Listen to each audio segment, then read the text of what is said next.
Assalamualaikum warahmatullahi wabarakatuh. Waalaikumsalam warahmatullahi wabarakatuh. Bismillahirrahmanirrahim. Alhamdulillahi rabbil alamin. Wassalatu wassalamu ala ashrafil anbiya'i wal mursalin wa ala alihi wa ashabihil mujahidin at-tahirin, amma ba'du. Saudara-saudara kaum muslimin rahimakumullah. Ada beberapa jenis dosa-dosa besar. Jenis yang pertama, asyirku billah. Syirik atau menyekutukan Allah. Dari sekian deretan dosa-dosa besar, syirik ini merupakan bapak moyangnya dosa. Dedengkotnya dosa. Itu syirik, menyekutukan Allah. Bahkan dosa yang lain Allah masih mau mengampuni.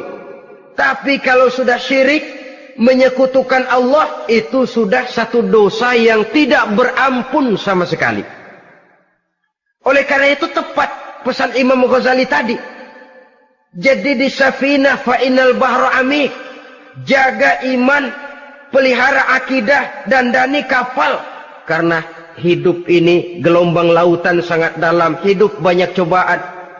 Di dalam hidup di zaman sekarang ini, saudara bisa perhatikan, di mana tensi ekonomi tinggi, lapangan kerja sulit, persaingan hidup makin tajam, sifat egois dan individualis tumbuh di mana-mana, rasa solidaritas sosial menurun, sifat gotong royong musnah, orang mudah potong kompas, potong jalan.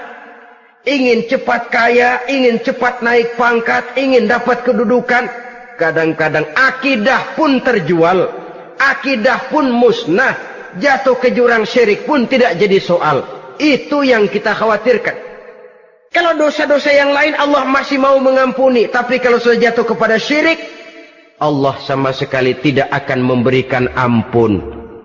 Dalam kaitan dengan ini barangkali tepat sinyalemen Imam Ali itu. Andai kata kemiskinan merupakan satu kepribadian, saya akan membunuhnya lebih dahulu. Artinya memang kemiskinan ini sering mendorong orang kepada jurang kemusyrikan. Tidak tahan menghadapi godaan perut akibat tensi ekonomi yang tinggi, lapangan kerja yang sulit. Iman pun jadilah ditukar dengan 3 liter beras. Akidah pun jadilah dibarter dengan 3 bungkus supermi. Dengan pakaian bekas, dengan obat-obatan. Tidak jadi soal baginya mengejar kebahagiaan yang relatif singkat dengan mengorbankan kebahagiaan yang abadi. Persis ibarat pepatah, nyari jarum kampak hilang. Mencari sesuatu yang kecil, yang besar jadi sia-sia. Membela perut, mengorbankan akidah. Na'udzubillah summa na'udzubillah. Saudara-saudara kaum muslimin rahimakumullah. Ini fakta. Ini kenyataan. Dan hal semacam ini tidak bisa diatasi cuma dengan ceramah, simposium, diskusi, seminar. Apalagi Nabi berpesan, solahu ummati bil ilmi wal mal. Umatku hanya bisa menjadi baik akidahnya dengan ilmu dan harta. Itu bahasa Nabi. Kalau bahasa kita sekarang, dengan ekonomi dan pendidikan. Ilmu, pendidikan, ekonomi, harta. Tanpa itu sangat besar kemungkinan kita bisa menjual akidah terjerumus di lembah kemusyrikan. Maka terutama kepada saudara-saudara saya, muslimin yang terpencil jauh dari kota-kota besar, yang kadang dalam kehidupan seharinya imannya sering digoda oleh supermi, akidahnya sering ditantang oleh pembagian beras, pakaian-pakaian bekas, obat-obatan dan sebagainya. Jaga dan bentengi akidah kita. Lebih baik nyawa berpisah dari badan, asal iman jangan berpisah dari hati.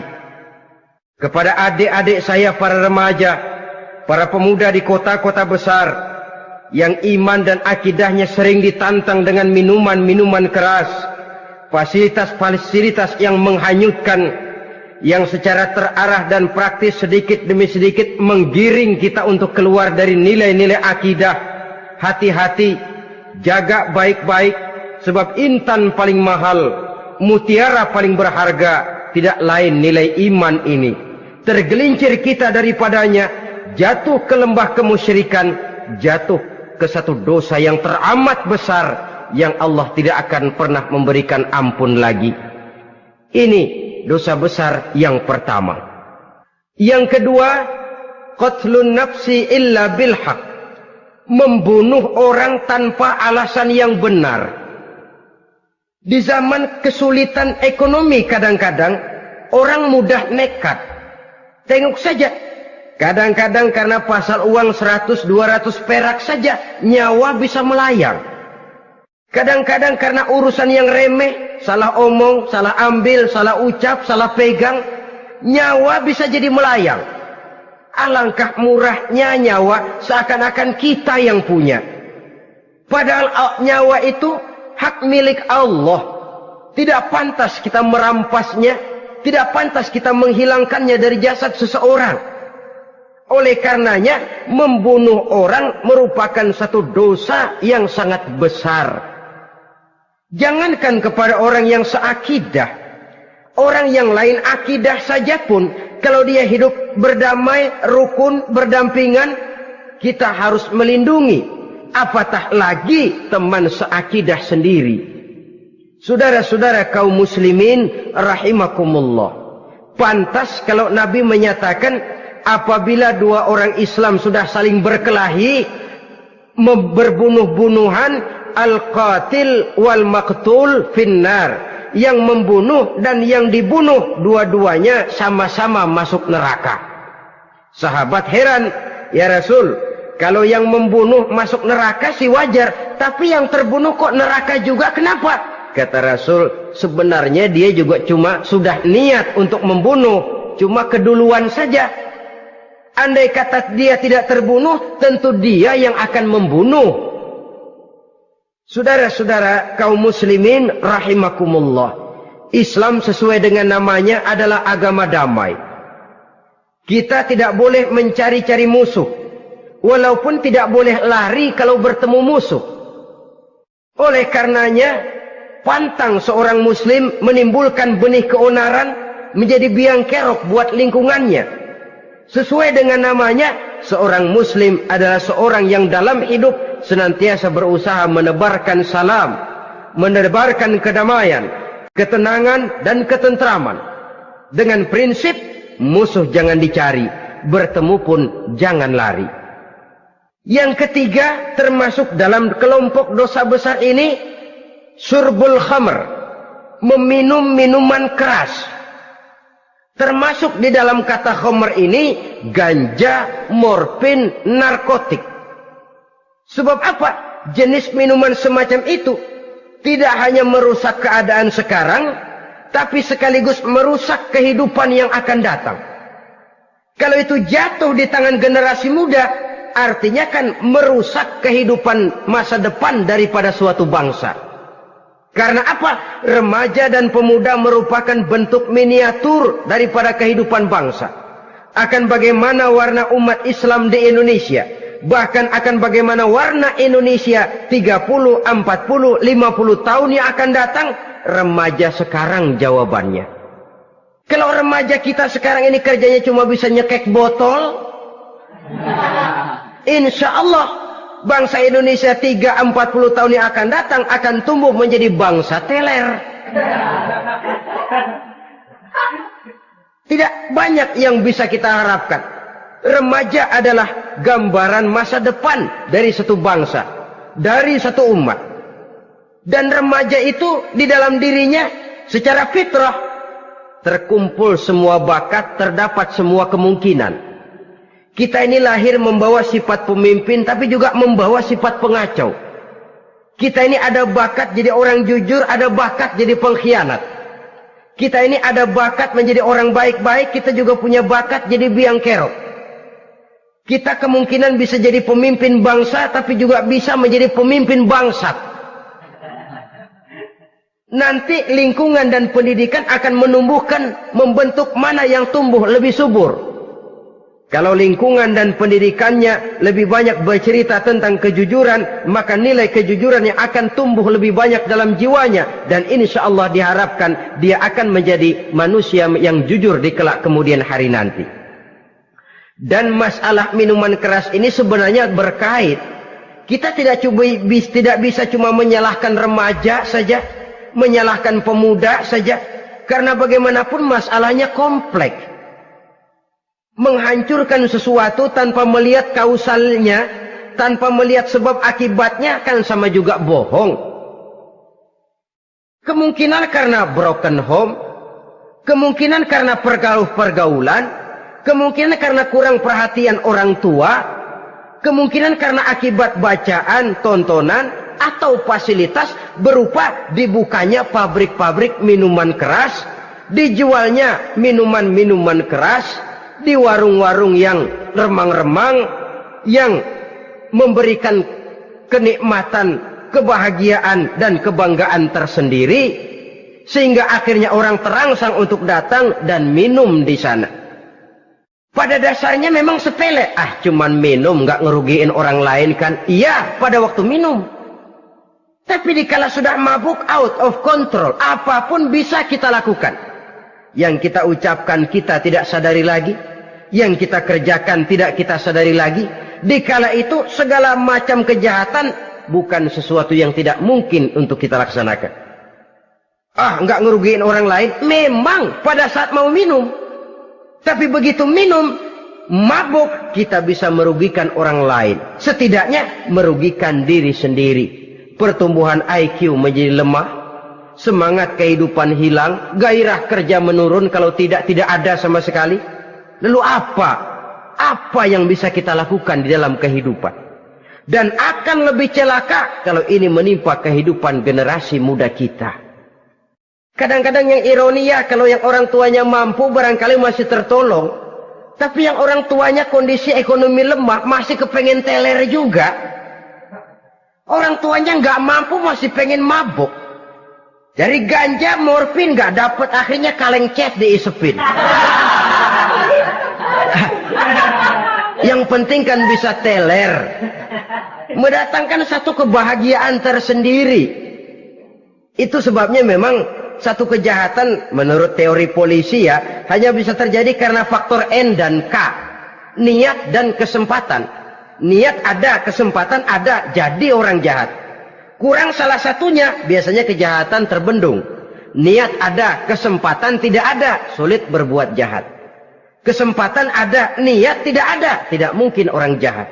Tapi yang paling dominan sebenarnya niat. Kalau niat sudah kuat, kesempatan bisa dicari. Kesempatan bisa diciptakan. Biar Hansip nongkrong, ditungguin lengahnya. Iya, biarin. Jam 11 sampai jam 2, matanya melotot. Jam 3 dia mulai ngulet, ngempet. Nah, di saat itu saya masuk ke rumahnya. Kalau niat kuat, kesempatan bisa diciptakan. Dan kalau sudah niat, ini masalah hati. Kalau sudah masalah hati, menyangkut soal moral. Moral artinya sudah masuk kepada kehidupan agama. Saudara-saudara kaum muslimin rahimakumullah. Yang keempat yang termasuk jenis dosa besar, az-zina, perbuatan zina. Di zaman pergaulan bebas dengan prinsip free love, free sex ini, tengok sudah berapa banyak gadis-gadis bergelimpangan jadi korban. Berapa banyak bayi-bayi yang lahir ke dunia tanpa tahu kemana dia mesti memanggil bapak. Apakah deretan jumlah korban ini masih harus bertambah lagi? Paling tidak, biarlah yang sudah jadi korban, tapi jangan bertambah lagi hendaknya. Masing-masing kita berupaya menahan diri. Termasuk dalam kategori zina ini yang merupakan cabang-cabangnya liwat, homoseks, lesbian, masturbasi. Bahkan masturbasi itu termasuk jenis zina tangan. Dan itu juga merupakan satu dosa. Di samping dosa juga merusak diri. Karena bagaimanapun juga dia akan mengurangi kemampuan daya pikir seseorang. Maka agama memberikan jalan keluar. Pesan Nabi, ya ma'syara syabab, Man istata'a minkumul ba'at falyatazawwaj. Hai para pemuda, kata Nabi, barang siapa di antara kamu yang sudah bisa ba'at, yang sudah mampu ba'at. Ba'at itu artinya memberikan nafkah, baik nafkah zahir maupun nafkah batin. Falyatazawwaj, maka hendaklah dia kawin. Jadi yang maksud ba'at ini ya nafkah zahir, ya nafkah batin. Kita kadang-kadang cuma bisa ngasih nafkah batin saja sudah merasa pokoknya kan saya sanggup untuk kawin, lalu kawin tanpa kehilangan, dengan kehilangan pertimbangan. Saudara-saudara, wa illam yastati, adapun kalau dia belum mampu, fa alaihi bisyam, hendaknya dia banyak puasa. Fa innahu lahu wija, karena puasa itu akan merupakan benteng jangan sampai orang memperturutkan hawa nafsunya. Andai kata puasa belum hobi, banyaklah olahraga para pemuda, para remaja. Karena dengan olahraga, pemikiran untuk memperturutkan hawa nafsu agak sedikit terkendali dan energi tersalurkan dalam bentuk yang positif. Pendeknya kreatif, banyak kegiatan. Ini pesan Imam Syafi'i tepat itu. Kata beliau, inni ra'aitu wuqufal ma'i yufsiduh. Insala toba wa illam yajri lam yatib. Aku melihat air kalau diam rusak, tapi kalau dia mengalir jernih. Air kalau ngendap, nggak ngalir, nyamuk nyarang di situ, bisa jadi sumber penyakit. Manusia hidup begitu. Kalau nggak punya kegiatan, nggak kreatif, kerjanya cuma delohom, ayam-ayam, akhirnya jadi ngerusak. Ngomongin orang. Jano ngapa? Ano. Kebangetan nggak ngapa-ngapain, orang aja dipontenin. Orang diomongin, lahirlah namimah, lahirlah ghibah. Saudara-saudara, air itu kalau ngendap ada aja yang nyarang. Tapi kalau dia ngalir, orang ada kesibukan, insya Allah dia tidak akan jatuh kepada sesuatu yang bisa mengundang dosa. Isilah waktu dengan hal-hal yang bermanfaat. Karena hidup ini singkat dan tidak berjalan mundur ke belakang, mundur hancur, berhenti diinjak orang. Sekali melangkah, jangan surut mundur ke belakang. Homoseks, terlepas dari penyakit kejiwaan. Sekarang ini kan sudah ada persatuan kaum gay katanya. Meminta perlakuan yang sama dan agar dibolehkan kawin sesama mereka. Secara manusiawi boleh. Secara manusiawi kita hargai mereka. Tapi dari kacamata agama, ini jelas merupakan penyimpangan. Dan penyimpangan merupakan suatu dosa. Terlepas dari pertimbangan manusiawi. Jangan karena terlalu memperturutkan suara manusiawi, lalu kita mengesampingkan agama. Termasuk lesbian. Wadon karo wadon. Kalau homo itu kan lanang karo lanang katanya. Saudara-saudara kaum muslimin rahimakumullah, ini bukan penyakit baru. Liwat, homoseks sudah dikenal dari zamannya Nabi Lut, laki dengan laki. Lesbian dari zaman istrinya Nabi Lut. Terlepas dari penyakit kejiwaan, dari segi agama ini merupakan penyimpangan dan merupakan dosa yang besar. Yang kelima, yang termasuk jajaran dosa kelas kakap, qazful mu'minina wal mu'minat, menuduh orang mukmin yang baik-baik, laki atau perempuan, melakukan perbuatan zina sehingga hancur namanya di masyarakat. Ini merupakan satu perbuatan dosa yang sangat besar dan sangat dimurkai oleh Allah.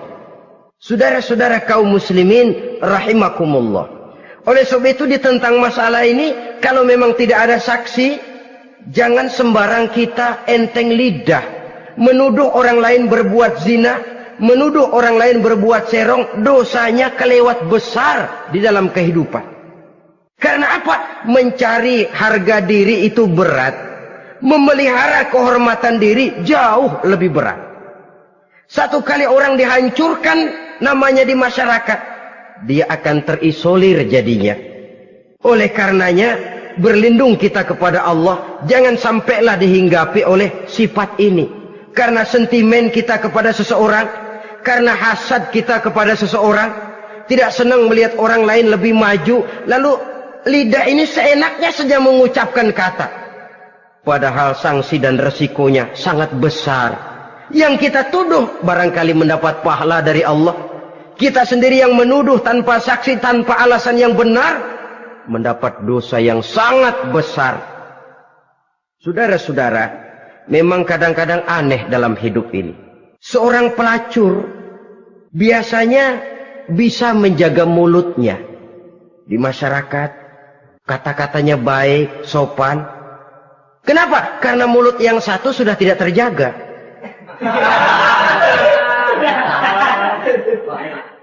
Kita kadang-kadang kehormatan bisa kita jaga, tapi mulut tidak terkontrol.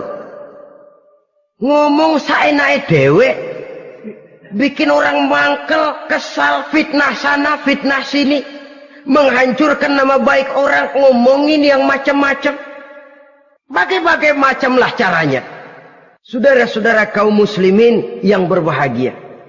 Jadi dengan demikian, menuduh orang lain berbuat zina, sedangkan orang itu tidak pernah melakukannya, ini termasuk satu dosa yang sangat besar di dalam kehidupan ini. Yang keenam, al-'aqu bil walidain, durhaka kepada ibu bapak. Seorang anak, bagaimanapun banyak nilai ibadahnya, banyak kebaikan di masyarakat, menyandang berbagai macam gelar, pangkat dan jabatannya tinggi, tapi kalau sudah durhaka kepada kedua orang tuanya, alamat hidup tidak lagi membawa keberkahan. Dan itu dosa yang sangat besar.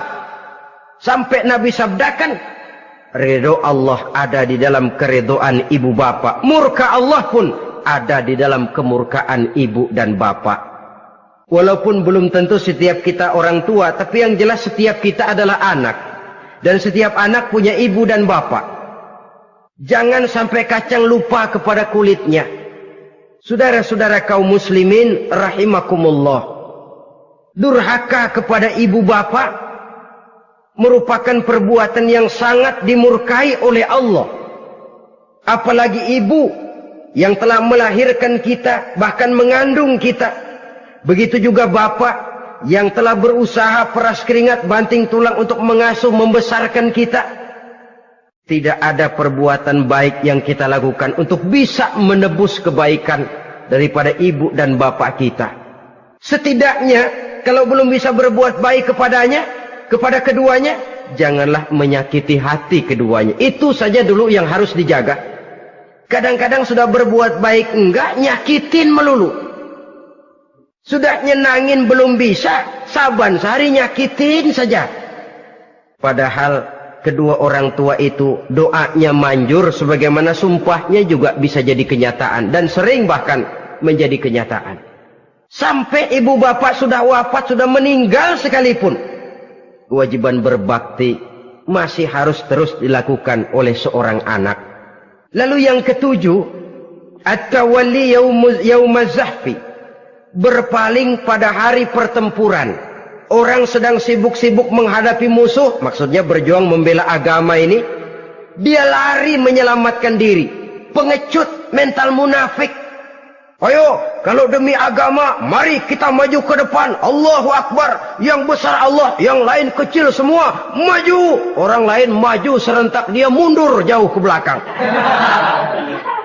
Mental munafik, mental calo istilah sekarang ini. Oh, itu calo, mental calo, Tuhan gedek banget itu. Coba ya, calo itu paling sibuk nyuruh penumpang naik. Tapi sementara penumpang naik sampai ke tempat tujuan masing-masing, calonya nggak kemana-mana, diem aja di situ. Cuma orang aja disuruh naik. Saudara-saudara, kerja bakti, orang turun ke comberan, dia naik ke tempat tidur. Mundur di hari pertempuran, menyebabkan orang lain gugur, dia sendiri menyelamatkan diri. Mental pengecut, mental munafik, itu merupakan dosa yang sangat besar. Saudara-saudara kaum muslimin rahimakumullah, itu sebabnya agama itu memerlukan keberanian, memang, tapi bukan keberanian yang tanpa perhitungan. Sebab berani tanpa berhitung namanya berani babi. Kita berani kalau benar, kita harus takut. Kalau salah, jangan dibalik. Salah berani, nekat namanya. Benar takut, pengecut namanya. Orang yang pengecut adalah orang yang takut membela kebenaran. Orang yang nekat sesungguhnya, udah salah nggak malu lagi. Udah salah, nekat lagi.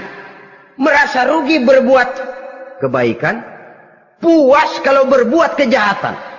Padahal Nabi pesan, siapa yang berbuat dosa sambil tertawa, nanti dia akan masuk neraka sambil menangis. Karena itu dipesan pula di dunia ini, sering-seringlah mencuci mukamu dengan air mata taubat. Cuci lidahmu dengan zikir kepada Allah. Bersihkan hatimu dengan air ikhlas. Saudara-saudara kaum muslimin rahimakumullah. Kan ada toh orang berbuat baik nggak gembira. Tapi berbuat jahat malah puas. Atau sama saja orang lain berbuat baik, hatinya kesel.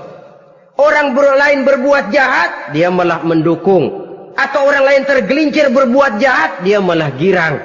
Ini kan tidak objektif. Karena yang berbuat baik, orang yang dia keselin, dia nggak seneng.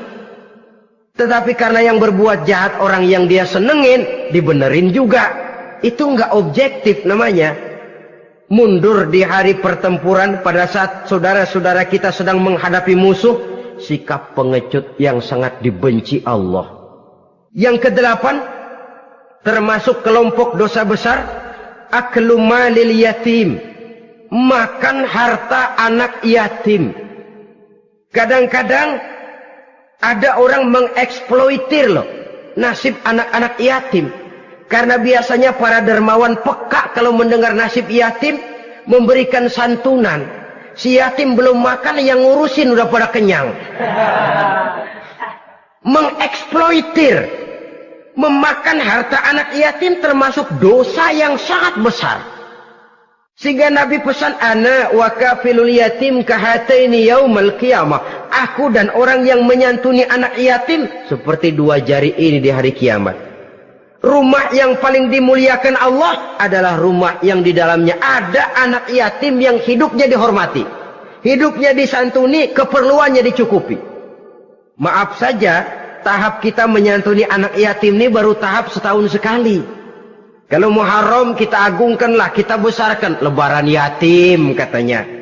Kita kumpulkan dana, kita usap kepala yatim, kita kumpulkan beras. Kita bagikan hari itu. Perkara bulan depan kelaparan, kita tutup kuping. Perkara bulan berikutnya dia kelaparan, kita masa bodoh. Bahwa di bulan Muharram kita santuni yatim piatu itu sudah baik. Tapi akan lebih baik lagi kalau kita sanggup menjadi bapak asuh mereka, memikirkan sekolah mereka, ada kontinuitas. Kalau mereka diasuh oleh orang lain, lalu bertukar agamanya, berpindah akidahnya, kita ngomel habis-habisan. Tapi kita ada kemampuan, kita tidak mau berbuat semacam itu. Ya sama juga bohong namanya. Saudara-saudara kaum muslimin rahimakumullah. Orang yang menyantuni yatim mendapat pahala besar. Tapi orang yang mengkorup harta anak yatim, dosanya juga sangat besar.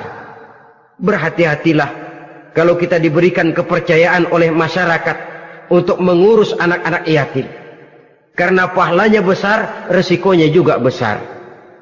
Yang kesembilan, syahadatuz zur, sumpah palsu. Sebab sumpah palsu ini menggunakan nama Allah untuk sesuatu yang tidak benar. Nama kita saja dibawa untuk yang tidak benar, kita jengkel. Nama kita dipalsukan untuk sesuatu yang tidak baik, kita kadang-kadang jengkel. Tidak puas jengkel, menuntut melalui saluran hukum. Kenapa? Nama saya dicatut. Bagaimana lagi kalau nama Allah kita pakai untuk bersumpah, sumpahnya palsu, menguntungkan kita, merugikan orang lain, Allah murka betul. Maka sumpah palsu termasuk deretan dosa-dosa besar.